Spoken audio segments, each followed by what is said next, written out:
Every time I want to look into recommendations for books that discuss machine learning algorithm, I find this book always makes it to the list. And I was wondering why? So I decided to give it a read and I discovered that it solves a unique problem. Now solving this problem comes at a price. So I will share with you the things that I like about this book and the things that I don't like about this book. So stay tuned.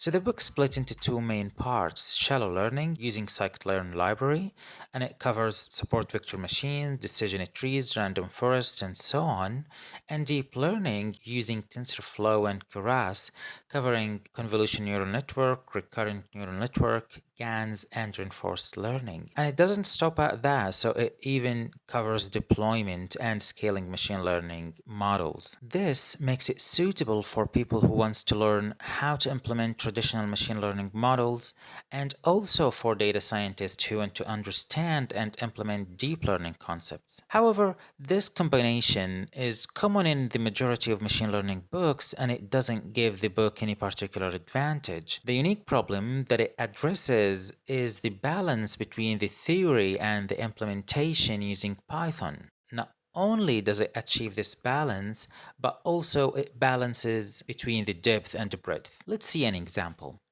Chapter 9, for example, focuses on unsupervised learning techniques and covers clustering, k-means, dbscan, which is already more than what other books typically offer. However, this book goes further by explaining how to implement clustering in pre-processing and semi-supervised learning. It also covers Gaussian mixture and their implementation in anomaly detection. Now, as I mentioned earlier, this comes at a price. The book is not suitable for absolute beginners, as if you are a beginner, you will find yourself always looking up things online to develop a deeper understanding, especially if you, like me, are interested in the math behind the algorithms.